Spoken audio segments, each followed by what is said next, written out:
born as the youngest of six children, and I had four brothers and two sisters.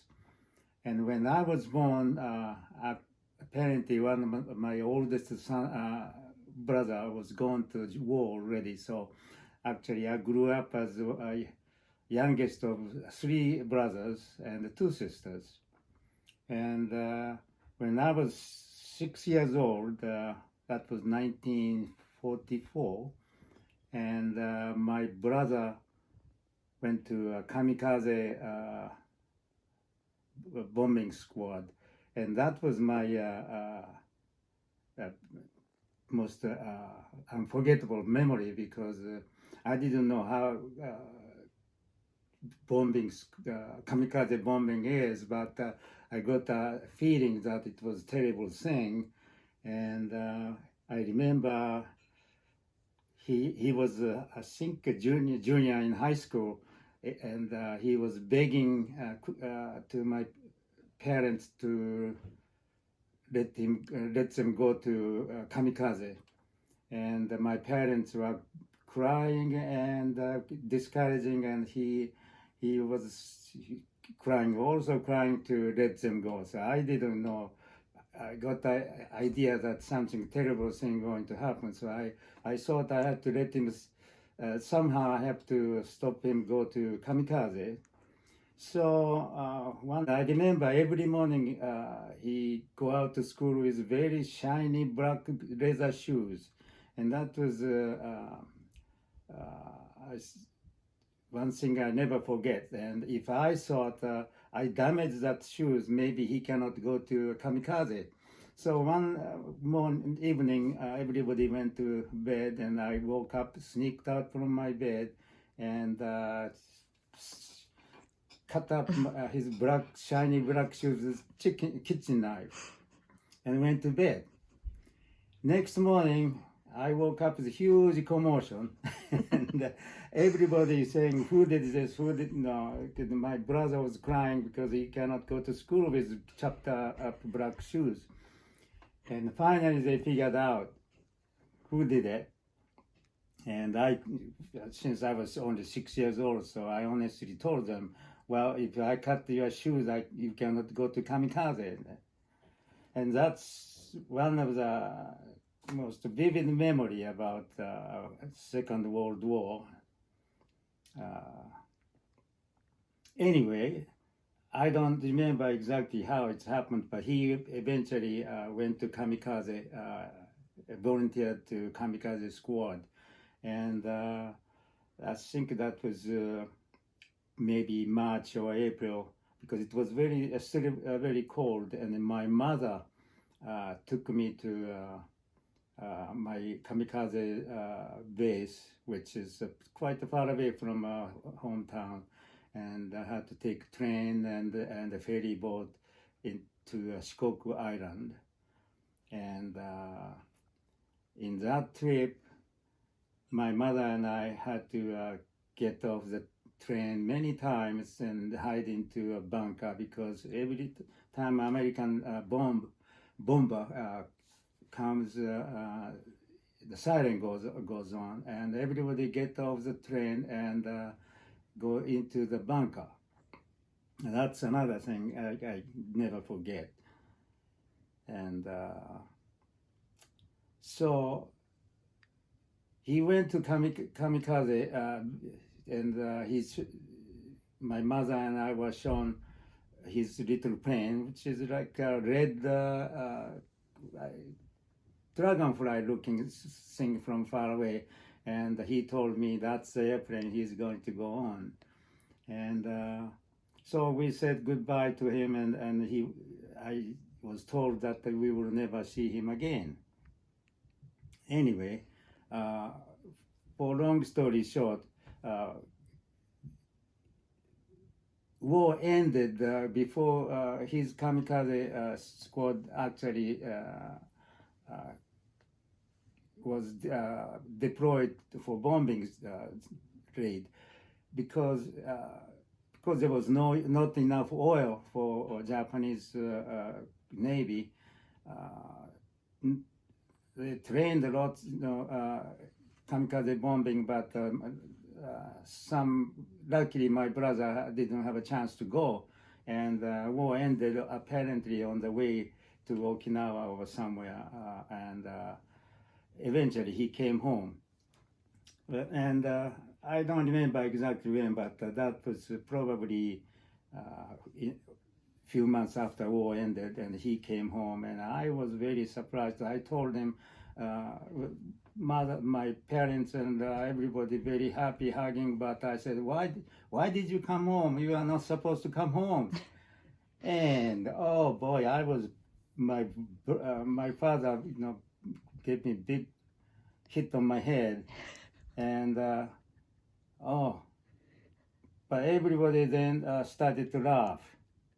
That was another memory. I thought was a happy memory anyway. What about school? Did you guys go to school during that time? Well, during the war, I was first grader when war ended. All I remember is that like first grader, second grader, like me, was sent home to school, from school to home, and everybody scraped the bottom of the pan, cooking pan. And those days, cooking was done by a wood fire or charcoal fire. So bottom of the pan had lots of soot. So collect those soot and bring it to school. And the teacher mix with that black soot with water and make ink and splash onto the white wall of the school building. And that was done. Then go to village homes, and any home with white wall, we splashed black soot so that bomber cannot see us. Or some other student get together and all go to the wood, mountain, little like outing. The purpose was to go and collect acorns. What were the acorns for? Well, collect the acorns and school. I remember teacher get everybody's acorn into big bag, ballot bag, and send away somewhere. Apparently, it was sent to factory and made a mill and made into acorn powder and make bread from that. We got the acorn bread back for lunch, but that was an awful thing to eat. I mean, you couldn't possibly swallow that acorn without sluicing with water. It's a bitter taste and stick into the throat. But is that school lunch? Yes, school lunch. That could have been after the war. War ended, but few years we had no food to eat. So that memory may not be during the war, but maybe after the war, because I was probably older than first grader. But food shortage was so severe, and we had to grow. Kids was given little hall, and all kids go to temples and shrines everywhere. School playground is also, very good place to dig up and plant something. So every day we did something like that, dig up ground and plant potatoes, sweet potatoes, and every edible thing, we planted or dug up wild plants, root of wild plants. Anything edible was collected and we ate. Was there rice? Rice? Are you kidding? Rice paddies. Rice paddy, but the rice was, very, very well commodity. So we had a rice, but the rice is just to make it sticky. what we ate was rice and barley mixed. Uh, So barley is very hard and not tasty. So put a little bit rice and make barley rice. Actually, that was probably very healthy thing to eat. Occupation army came, and we were kids. Are all, at the beginning, we were very scared, but eventually, occupation army came with food, and I remember there was a can of almond, and the can of almond was given to each classroom. A teacher comes with can of almond. She opened, and we used to get 1 or 2 almond for each kid, and that was so tasty. A little salty, sweet, salty kind of taste. I remember, and that was a good thing. Also, coming, I think it was dried apple. hmm.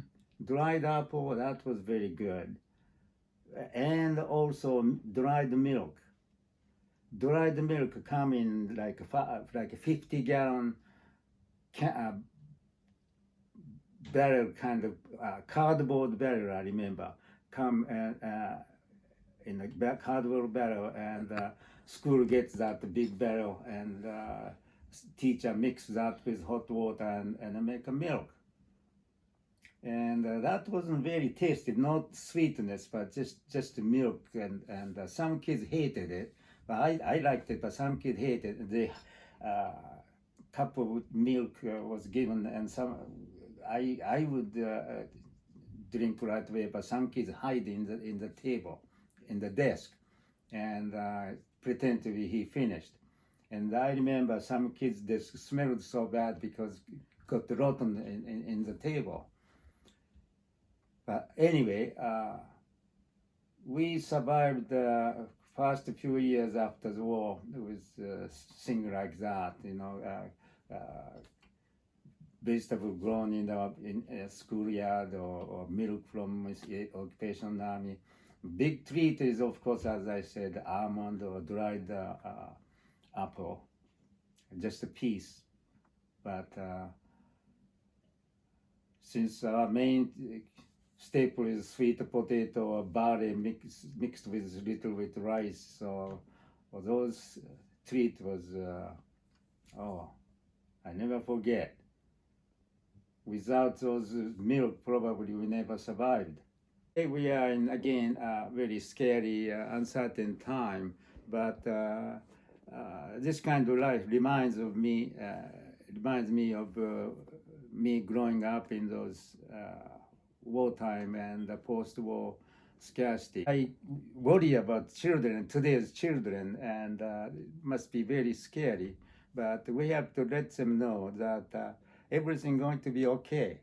If I consider the hardship I went through, all kids in today's Katie's age, or younger, we were very scared, but it turned out to be okay. Everybody survived. So we are, today's inconvenience is nothing compared to the hardship we had to go through during the war, or a few years after the war.